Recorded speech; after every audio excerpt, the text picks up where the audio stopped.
Hello ನಮಸ್ಕಾರ freedom prime ನ್ಯೂಸ್ಗೆ ಸ್ವಾಗತ. ನಾನು ಸಾಹಿಲ್. ಇಸ್ರೇಲ್ ಮತ್ತು ಇರಾನ್ ನಡುವೆ ಘನಘೋರ ಯುದ್ಧ ಇವತ್ತಿಗೆ 11ನೇ ದಿವಸ ಕಳೆಯಿತು. ಆದರೂ ಕೂಡ ಇರಾನ್ ಮತ್ತು ಇಸ್ರೇಲ್ ಯುದ್ಧದ ತೀವ್ರತೆಗಳು ಕಡಿಮೆಯಾಗ್ತಾ ಇಲ್ಲ.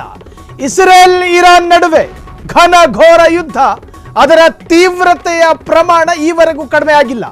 11ನೇ ದಿನ ಇರಾನ್ ರಾಜಧಾನಿ ಮೇಲೆ ಇಸ್ರೇಲ್ ಭಾರಿ ದಾಳಿಯನ್ನ ಮಾಡಿದೆ. ದಟ್ಟ ಹೊಗೆಯಿಂದ ತುಂಬಿ ಹೋದ ಇರಾನ್ ರಾಜಧಾನಿ ದಟ್ಟ ಹೊಗೆಯಿಂದ ತುಂಬಿ ಹೋಗಿದೆ. ಜನಸಂದಣಿ ಹೆಚ್ಚಿರುವ ಪ್ರದೇಶದ ಮೇಲೆ ಇಸ್ರೇಲ್ ಅಟ್ಯಾಕ್ ಅನ್ನು ಮಾಡಿದೆ. ಹೆಚ್ಚು ನಾಗರಿಕರು ಇರತಕ್ಕಂತಹ ಪ್ರದೇಶ. ಇಸ್ರೇಲ್ ದಾಳಿಯಲ್ಲಿ ಭಾರಿ ಸಾವು ನೋವು ಶಂಕೆ ವ್ಯಕ್ತಪಡಿಸಲಾಗಿದೆ. ಐಆರ್ಜಿಸಿ ಪೊಲೀಸ್, ಶಿಕ್ಷಣ, ವಿದ್ಯುತ್ ಕೇಂದ್ರಗಳ ಮೇಲೆ ಭಾರಿ ಅಟ್ಯಾಕ್ ಆಗಿದೆ. ಇಸ್ರೇಲ್ ದಾಳಿಯಲ್ಲಿ ಇವನ್ ಜೈಲು ಸಂಪೂರ್ಣವಾಗಿ ಧ್ವಂಸ ಆಗಿದೆ. ಇವನ್ ಜೈಲು ಅದು ಇರಾನ್ನಲ್ಲಿರ್ತಕ್ಕಂತಹದ್ದು. ಇಸ್ರೇಲ್ ಇರಾನ್ ನಡುವೆ ಘನಘೋರ ಯುದ್ಧ. ಬಹುಶಃ ಈ ಯುದ್ಧದ ರೂಪ ಶೈತಾನ್ ರೂಪವಾಗಿ ತಾಳ್ತಾ ಇದೆ.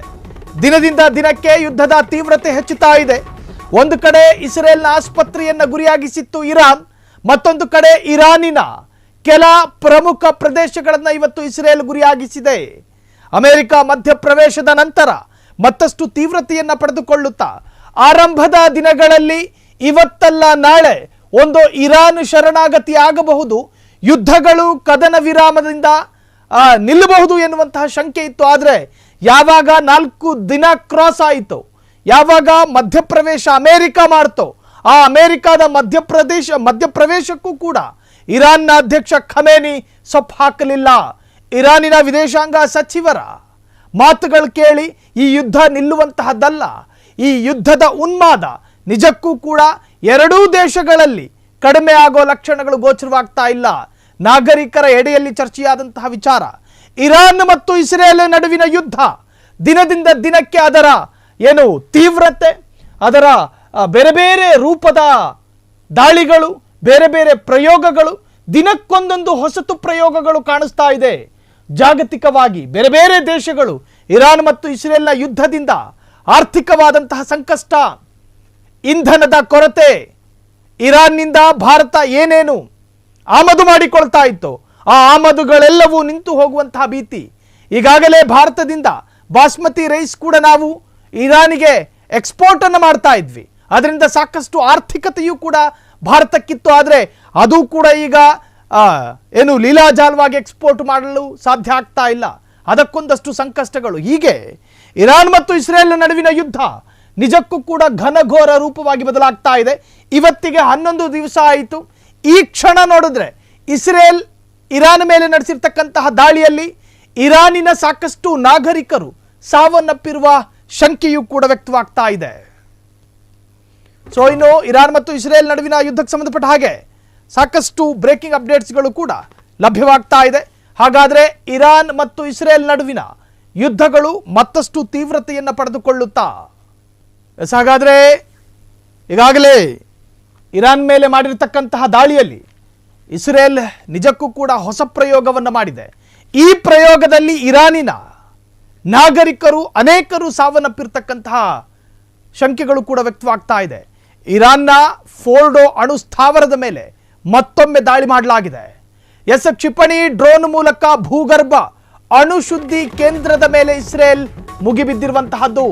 ಕ್ಷಿಪಣಿ ಡ್ರೋನ್ ಮೂಲಕ ಭೂಗರ್ಭ ಅಣು ಶುದ್ಧಿ ಕೇಂದ್ರದ ಮೇಲೆ ಇಸ್ರೇಲ್ ಮುಗಿಬಿದ್ದಿದೆ. ಸೊ ಭೂಮಿಯ ಮೇಲ್ಮೈನಿಂದ ಅಂದಾಜು 90 ಮೀಟರ್ ಆಳದಲ್ಲಿರುವ ಅಣುಶುದ್ಧಿ ಕೇಂದ್ರ ಅದು. ಮೊನ್ನೆ ಇದೇ ಕೇಂದ್ರದ ಮೇಲೆ B2 ಸ್ಪಿರಿಟ್ ಬಾಂಬ್ ಪ್ರಯೋಗಿಸಿದ್ದ ಅಮೆರಿಕ. ಆದರೆ ಅಮೆರಿಕ ದಾಳಿಗೆ ಮುನ್ನವೇ ಇಲ್ಲಿಂದ ಯುರೇನಿಯಂ ಅನ್ನ ಸಾಗಿಸಿದ್ದ ಮಾಹಿತಿ ಇತ್ತು. ಅಂದ್ರೆ ಅದರ ಮಾಹಿತಿ ಸಿಕ್ಕಿ ಇರಾನ್ ಅಲ್ಲಿಂದ ಸಾಗಿಸಿತ್ತು. 400 kgಯಷ್ಟು ಯುರೇನಿಯಂ ಎಲ್ಲಿದೆ ಎಂದು ತಲೆ ಕೆಡಿಸಿಕೊಂಡಿದ್ದ ಅಮೆರಿಕ, ಇಸ್ರೇಲ್, ಇರಾನ್ ಇಬ್ಬರ ತಲೆಗೂ ಹುಳ ಬಿಟ್ಟಿತ್ತು. ಇದೀಗ ಅದೇ ಅಣು ಕೇಂದ್ರದ ಮೇಲೆ ಇಸ್ರೇಲ್ ಬಾಂಬ್ ದಾಳಿ ಮಾಡಿದೆ.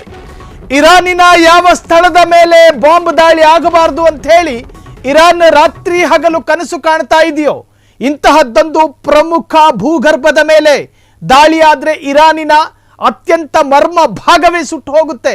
ಇರಾನ್ ಯಾವುದರ ಮೇಲೆ ದಾಳಿ ಆಗಬಾರದು ಅಂತ ಬಯಸಿತ್ತೋ ಅದರ ಮೇಲೆಯೇ ದಾಳಿಯಾಗಿದೆ. ಸೊ ಅಮೆರಿಕ ಈ ಹಿಂದಿನ ದಾಳಿಯಲ್ಲಿ ಆ ಒಂದು ಅಣುಶಕ್ತಿಯನ್ನೇ ಸ್ಫೋಟ ಮಾಡುವಂತಹ ಎಲ್ಲ ತರಹದ ಪ್ಲಾನ್ ಮಾಡಿಕೊಂಡೇ ದಾಳಿ ಮಾಡಿತ್ತು. ಆದರೆ ಅದು ಅಷ್ಟೊತ್ತಿಗದಾಗಲೇ ಇರಾನ್ನ ಅಲ್ಲಿನ ಆಂತರಿಕ ಗುಪ್ತಚರ ಇಲಾಖೆಯ ಮಾಹಿತಿ ಇತ್ತು, ಅಲ್ಲಿಂದ ಯುರೇನಿಯಂ ಅನ್ನು ಶಿಫ್ಟ್ ಮಾಡಿದ್ರು. ಸೊ ಅಷ್ಟು ಪ್ರಮಾಣದ ನಷ್ಟಗಳಾಗಿರಲಿಲ್ಲ. ಸೊ ಈಗಾಗಲೇ ಭೂಗರ್ಭ ಅಣುಶುದ್ಧಿ ಕೇಂದ್ರದ ಮೇಲೆ ಇಸ್ರೇಲ್ ಮುಗಿಬಿದ್ದಿರುವಂತಹದ್ದು. ಭೂಮಿಯ ಮೇಲ್ಮೈನಿಂದ ಅಂದಾಜು 90 ಮೀಟರ್ ಆಳದಲ್ಲಿರ್ತಕ್ಕಂಥ ಅಣುಶುದ್ಧಿ ಕೇಂದ್ರ ನೋಡಿ. ಅದೇನು ಪರಮಾಣುವನ್ನು ಅಥವಾ ಅದನ್ನು ಸಂಗ್ರಹಿಸಿಡುವಂತಹ ರೂಪಗಳು, ಅದರ ರೀತಿಗಳು ಬೇರೆ ಬೇರೆ ಇರ್ತವೆ. ಭೂಮಿಯ ಆಳದಲ್ಲಿ ಎಷ್ಟೊಂದು ಸುರಕ್ಷಿತವಾಗಿ ಇಡಬಲ್ಲದು ಆಯಾಯ ದೇಶಕ್ಕೆ ಸಂಬಂಧಪಟ್ಟಂಥ ವಿಚಾರ. 90 ಮೀಟರ್ ಆಳದಲ್ಲಿ ಅಣುಶುದ್ಧಿ ಕೇಂದ್ರ. ಆ ಕೇಂದ್ರದ ಮೇಲೆ ಮೊನ್ನೆ ಇದೇ ಕೇಂದ್ರದ ಮೇಲೆ B2 ಸ್ಪಿರಿಟ್ ಬಾಂಬನ್ನು ಪ್ರಯೋಗಿಸಿತ್ತು ಅಮೆರಿಕ. ಆದರೆ ಅದು ಅಷ್ಟರ ಮಟ್ಟಿಗೆ ಪರಿಣಾಮಕಾರಿಯಾಗಿರಲಿಲ್ಲ. ಆದರೆ ಅಮೆರಿಕ ದಾಳಿಗೆ ಮುನ್ನವೇ ಇಲ್ಲಿಂದ ಯುರೇನಿಯಂ ಅನ್ನು ಸಾಗಿಸಿತ್ತು. ಅದಾದ ನಂತರ ಅಲ್ಲಿನ ಅಧ್ಯಕ್ಷ ಖಮೇನಿ ಹೇಳಿದ್ರು, ನೀವು ಯಾವುದನ್ನು ಗುರಿಯಾಗಿಸಿಕೊಂಡು ದಾಳಿ ಮಾಡಿದ್ರೋ, ನೀವು ದಾಳಿ ಮಾಡಬಹುದಾದಂತಹ ಎಲ್ಲ ತರಹದ ಮಾಹಿತಿ ಇದ್ದಿದ್ರಿಂದಲೇ ನಾವಲ್ಲಿಂದ ಯುರೇನಿಯಂ ಅನ್ನು ಶಿಫ್ಟ್ ಮಾಡಿದ್ವಿ. ಅತ್ಯಂತ ಭಯಾನಕವಾದಂತಹ ನಷ್ಟಕ್ಕೂ ಕೂಡ ಒಳಗಾಗ್ತಾ ಇತ್ತು. ಒಂದು ವೇಳೆ ಅದು ಯಶಸ್ಸನ್ನು ಕಂಡಿದ್ದಿದ್ರೆ ಬಹುಶಃ 400 kgಯಷ್ಟು ಯುರೇನಿಯಂ ಎಲ್ಲಿದೆ ಎಂದು ಅವತ್ತಿನ ದಿನ ಅಮೆರಿಕ, ಇಸ್ರೇಲ್ ಎರಡೂ ದೇಶಗಳು ಕೂಡ ತಲೆ ಕೆಡಿಸ್ಕೊಂಡಿತ್ತು. ಇದೀಗ ಅದೇ ಅಣು ಕೇಂದ್ರದ ಮೇಲೆ ಇಸ್ರೇಲ್ ಬಾಂಬ್ ದಾಳಿಯನ್ನು ಮಾಡಿದೆ. ಆದರೆ ಈ ಬಾಂಬ್ ದಾಳಿಗಳು ಇಲ್ಲಿಗೆ ಕೊನೆಗಾಣುತ್ತಾ? ಖಂಡಿತ ಇಲ್ಲ. ಅಮೆರಿಕ ಇರಾನ್ನ ಮೇಲೆ ದಾಳಿ ಮಾಡೋದಕ್ಕೆ ಸಾಕಷ್ಟು ಉದ್ದೇಶಗಳಿತ್ತು, ಸಾಕಷ್ಟು ಬೇಡಿಕೆಗಳನ್ನು ಅಥವಾ ಶರಣಾಗತಿಯ ನಿರ್ಧಾರವನ್ನು ತೆಗೆದುಕೊಳ್ತಾ ಇಲ್ಲ ಇರಾನ್. ಹಾಗಾದರೆ ಅಮೆರಿಕ ಯಾವ ಕಾರಣಕ್ಕೋಸ್ಕರ ದಾಳಿ ಮಾಡಿತ್ತು ಅನ್ನೋದನ್ನು ನೋಡೋದಾದರೆ, ಪರಮಾಣು ಒಪ್ಪಂದಕ್ಕೆ ಸಹಿ ಹಾಕಲು ಇರಾನ್ ಹಿಂದೇಟಾಗ್ತಾ ಇತ್ತು. ಪರಮಾಣು ಒಪ್ಪಂದಕ್ಕೆ ನಾವು ಸಹಿ ಹಾಕೋದಿಲ್ಲ ಅಂತೇಳಿ ಹಠಕ್ಕೆ ಬಿದ್ದವರಾಗಿ ಇರಾನ್ ಪ್ರತಿ ವಿಚಾರದಲ್ಲೂ ಕೂಡ ಜಿದ್ದನ್ನು ತೋರಿಸ್ತಾ ಇತ್ತು. ಅಮೆರಿಕ ಎಚ್ಚರಿಕೆಯ ಮಧ್ಯೆಯೂ ಕೂಡ ಇಸ್ರೇಲ್ ಮೇಲೆ ಸತತ ದಾಳಿ ನಡೆಸಿ ಇರಾನ್ನಿಂದ ಹಾನಿಯಾಗಿತ್ತು. ಅಮೆರಿಕ ಸಾಕಷ್ಟು ಬಾರಿ ಅಮೆರಿಕದ ವಿದೇಶಾಂಗ ಸಚಿವಾಲಯ ಇರಾನಿಗೆ ಅಧಿಕೃತವಾದಂತಹ ಖಡಕ್ ಸೂಚನೆಯನ್ನು ಕೊಡ್ತಾ ಇತ್ತು. ನೋಡಿ, ಇಸ್ರೇಲ್ ಮೇಲೆ ನಿರಂತರವಾದಂತಹ ದಾಳಿ ಮಾಡಕೂಡ್ದು, ಓತಪ್ರೋತವಾದಂತಹ ನಿಮ್ಮ ಕ್ಷಿಪಣಿ ದಾಳಿಗಳು ನಿಮ್ಮ ದೇಶದ ನಾಶಕ್ಕೆ ಕಾರಣ ಆಗುತ್ತೆ, ಹಾಗಾಗಿ ತೆಪ್ಪು ಕೂತ್ಕೊಳ್ಳಿ ಅಂತೇಳಿ ಅಮೆರಿಕದ ವಿದೇಶಾಂಗ ಇಲಾಖೆ ಇರಾನಿಗೆ ಸೂಚನೆ ಕೊಟ್ಟಿದ್ರೂ ಕೂಡ ಖಮೇನಿ ಸೊಪ್ಪು ಹಾಕ್ತಿರ್ಲಿಲ್ಲ. ಅಮೆರಿಕ ಅಲ್ಲ, ಮತ್ತಷ್ಟು ಬಲಾಢ್ಯ ದೇಶಗಳೇ ಇಸ್ರೇಲ್ನ ಬೆಂಬಲಕ್ಕೆ ಬಂದರೂ ಕೂಡ ನಮ್ಮ ಇರಾದೆಯಿಂದ ನಾವು ಒಂದು ಚೂರು ಅಲುಗಾಡೋದಿಲ್ಲ. ಕಾರಣ ನಮ್ಮನ್ನು ತಟ್ಟಿದ್ದು ಇಸ್ರೇಲ್. ನಾವು ಇಸ್ರೇಲ್ನ ದಾಳಿಗೆ ಹೋಗಿರಲಿಲ್ಲ. ಪ್ರಥಮವಾಗಿ ಇಸ್ರೇಲ್ ಕಡೆಯಿಂದ ದಾಳಿ ಆಯಿತು. ತನ್ನ ದೇಶದಲ್ಲಿ ಅಣುಶಕ್ತಿಯನ್ನು ಇಟ್ಟುಕೊಳ್ಳಬಹುದು, ನೆರೆಯ ದೇಶಗಳು ಅಥವಾ ಇತರೆ ದೇಶಗಳು ಅಣುಶಕ್ತಿಯನ್ನು ಯಾಕೆ ಇಟ್ಕೋಬಾರ್ದು? ನಮ್ಮ ಅಣುಶಕ್ತಿಯ ಮೇಲೆ ನಿಮ್ಮ ದಾಳಿ ಆಗಕೂಡದು ಎನ್ನುವಂತಹ ಖಡಕ್ ಸೂಚನೆಯನ್ನು, ಪ್ರತ್ಯುತ್ತರವನ್ನು ಇರಾನ್ ಇಸ್ರೇಲ್ಗೆ ದಾಳಿಯ ಮುಖಾಂತರವಾಗಿ ಕೊಡ್ತಾನೆ ಹೋಯಿತು. ಶರಣಾಗಬೇಕೆಂಬ ಎಚ್ಚರಿಕೆಗೂ ಕೂಡ ಬಗ್ಗದ ಇರಾನಿಗೆ ಅಮೆರಿಕ ದಾಳಿ ಮಾಡಬೇಕಾಗಿ ಬಂತು. ಹಾಗಾದರೆ ಇಸ್ರೇಲ್ ಇರಾನ್ ಯುದ್ಧದಲ್ಲಿ ಈಗಾಗಲೇ ಭಾರಿ ಸಾವು ನೋವುಗಳಾಗಿದೆ ಎನ್ನುವಂತಹ ಮಾಹಿತಿ ಲಭ್ಯವಾಗ್ತಾ ಇದೆ. 11 ದಿನಗಳಲ್ಲಿ ಇರಾನ್ನಲ್ಲಿ 595 ಮಂದಿ ದುರ್ಮರಣಕ್ಕೀಡಾಗಿದ್ದಾರೆ ಎನ್ನುವಂಥ ಆಘಾತಕಾರಿಯಾದ ಸುದ್ದಿಗಳು. ನಾಗರಿಕರ ಸಾವು ನೋವುಗಳ ಬಗ್ಗೆ ಅಧಿಕೃತವಾಗಿ ಎರಡೂ ದೇಶಗಳು ಹೇಳಿಕೊಂಡಿಲ್ಲ. ಆದರೂ ಕೂಡ ಇಸ್ರೇಲ್ ಇರಾನ್ ಯುದ್ಧದಲ್ಲಿ ಭಾರಿ ಸಾವು ನೋವುಗಳಾಗಿದೆ ಎನ್ನುವಂಥ ಶಂಕೆ. 11 ದಿನಗಳಲ್ಲಿ ಇರಾನ್ನಲ್ಲಿ 595 ಮಂದಿ ದುರ್ಮರಣ. ಮೃತರ ಪೈಕಿ 126 ಮಂದಿ ಭದ್ರತಾ ಸಿಬ್ಬಂದಿ. ಇರಾನ್ನಲ್ಲಿ 1400 ದಾಟಿದ ಗಾಯಾಳುಗಳ ಸಂಖ್ಯೆ. ಎರಡೂ ದೇಶಗಳಲ್ಲೂ ಕೂಡ ಸಾವು ನೋವುಗಳಾಗಿದೆ. ಇಸ್ರೇಲ್ನಲ್ಲಿ ಸಂಭವಿಸಿದ ಸಾವು ನೋವಿನ ಬಗ್ಗೆ ಲೆಕ್ಕ ಇಲ್ಲ, ಅಧಿಕೃತಪಡಿಸ್ತಾ ಇಲ್ಲ. ಇಸ್ರೇಲ್ ಇರಾನ್ ಯುದ್ಧದಲ್ಲಿ ಭಾರಿ ಸಾವು ನೋವುಗಳಾಗಿದೆ. ಸಾಕಷ್ಟು ವಿಶ್ವಾಸಾರ್ಹ ಅಂತಾರಾಷ್ಟ್ರೀಯ ಮಾಧ್ಯಮಗಳು ಇರಾನಿನ ಸಾವು ನೋವುಗಳ ಬಗ್ಗೆ ಖಚಿತಪಡಿಸ್ತಾ ಇದೆ. ಕಾರಣ ಆ ದೇಶದ ಒಂದಷ್ಟು ಖಚಿತ ಮಾಹಿತಿಯನ್ನು ಆಧರಿಸಿಕೊಂಡಾದರೆ ಇಸ್ರೇಲ್ ಅವ್ಯಾವ ರಹಸ್ಯವನ್ನು ಕೂಡ ಬಿಟ್ಟು ಕೊಡುವಂತಹ ವಿಚಾರವೇ ಅವರಲ್ಲಿಲ್ಲ. ತನ್ನ ಆಂತರಿಕ ಸಾವು ನೋವುಗಳನ್ನು ಬೇರೆ ದೇಶಕ್ಕೆ ಗೊತ್ತುಪಡಿಸುವಂತಹ ಯಾವ ಮಾರ್ಗಗಳನ್ನು ಕೂಡ ಉಳಿಸಿಲ್ಲ, ಎಲ್ಲವನ್ನು ಕೂಡ ಬಂದ್ ಮಾಡಿದ್ದಾರೆ. ಅಲ್ಲಿನ ಸೋಷಿಯಲ್ ಮೀಡಿಯಾಕ್ಕೂ ಕೂಡ ನಿರ್ಬಂಧವನ್ನು ವಿಧಿಸಿದ್ದಾರೆ. ಜೊತೆಗೆ ಅಲ್ಲಿರ್ತಕ್ಕಂತಹ ವಿದೇಶಿ ಯಾರು ಫಾರಿನರ್ಸ್ ಇರ್ತಾರೋ, ಬೇರೆ ಬೇರೆ ದೇಶಗಳಿಂದ ಇಸ್ರೇಲ್ನಲ್ಲಿ ನೆಲೆ ನಿಂತಿರ್ತಕ್ಕಂತಹ ಫಾರಿನರ್, ಅವರ ಏನು ಸೋಷಿಯಲ್ ಮೀಡಿಯಾದ ಖಾತೆಯ ಮೇಲೂ ಕೂಡ ಇಸ್ರೇಲ್ನ ಸೈಬರ್ ಟೀಮ್ಗಳು ಅತ್ಯಂತ ಆಕ್ಟಿವ್ ಆಗಿ ಕೆಲಸ ಮಾಡ್ತಾ ಇದೆ. ಕಾರಣ ಅಲ್ಲಿನ ಸಾವು ನೋವಿನ ಬಗ್ಗೆ, ಅಲ್ಲಿನ ಯುದ್ಧದ ಹಾನಿಯ ಬಗ್ಗೆ, ಆ ದೇಶ ಅನುಭವಿಸಿದಂತಹ ಯಾತನೆಯ ಬಗ್ಗೆ ಸ್ಯಾಟಲೈಟ್ ವಿಜುವಲ್ಸ್ಗಳು ಲಭ್ಯವಾಗ್ತಾ ಇದೆಯೇ ಹೊರತಾಗಿ ಇಸ್ರೇಲ್ ಈವರೆಗೂ ಅಧಿಕೃತವಾಗಿ ಒಂದೇ ಒಂದು ಅಸಲಿ ವಿಜುವಲ್ಸ್ ಅನ್ನ ಪ್ರದರ್ಶನಕ್ಕೆ ಒಳಪಡಿಸ್ತಾ ಇಲ್ಲ. ಕಾರಣ ತನ್ನ ದೇಶದ ಸಾವು ನೋವಿನ ಖಚಿತತೆ ಉಳಿದ ದೇಶಕ್ಕೆ ಸಿಗಬಾರದು ಅನ್ನೋ ಕಾರಣಕ್ಕೋಸ್ಕರ 11 ದಿನಗಳಲ್ಲಿ ಇರಾನ್ನಲ್ಲಿ 595 ಮಂದಿ ದುರ್ಮರಣಕ್ಕೀಡಾಗಿದ್ದಾರೆ. ಮೃತರ ಪೈಕಿ 126 ಮಂದಿ ಭದ್ರತಾ ಸಿಬ್ಬಂದಿ. ನೋಡ್ರಿ, ಒಂದು ದೇಶದ ಒಬ್ಬ ನಾಗರಿಕ ಯುದ್ಧದಲ್ಲಿ ಸಾವನ್ನಪ್ಪುತ್ತಾನೆ ಅನ್ನೋದಾದ್ರೆ ಆ ದೇಶಕ್ಕೆ ಅದಕ್ಕಿಂತ ದೊಡ್ಡ ನಾಶ, ಅದಕ್ಕಿಂತ ದೊಡ್ಡ ನಷ್ಟ ಮತ್ತೊಂದಿಲ್ಲ. ಯುದ್ಧ ಅನ್ನೋದು ವಿನಾಶವನ್ನೇ ತೋರಿಸುತ್ತೆ ಹೊರತಾಗಿ ಯಾವ ವಿಕಾಸವನ್ನು ತೋರಿಸೋದಿಲ್ಲ. ಇಸ್ರೇಲ್ನಲ್ಲಿ ಒಂದು ನಾಗರಿಕ ಇರಾನ್ನ ದಾಳಿಗೆ ತುತ್ತಾಗಿ ಸಾವನ್ನಪ್ತಾನೆ ಅನ್ನೋದಾದ್ರೆ ಅದು ಇಸ್ರೇಲ್ನ ದೌರ್ಬಲ್ಯ. ಇಸ್ರೇಲ್ಗೆ ಅದಕ್ಕಿಂತ ದೊಡ್ಡ ನಾಶ ಮತ್ತೊಂದಿಲ್ಲ.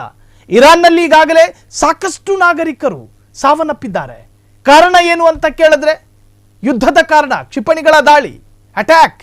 ಇರಾನ್ನಲ್ಲಿ 1400 ದಾಟಿದೆ ಗಾಯಾಳುಗಳ ಸಂಖ್ಯೆ. 1400 ಇರಾನಿಯನ್ಸ್ ನಾಗರಿಕರು ಗಾಯಾಳುಗಳಾಗಿದ್ದಾರೆ.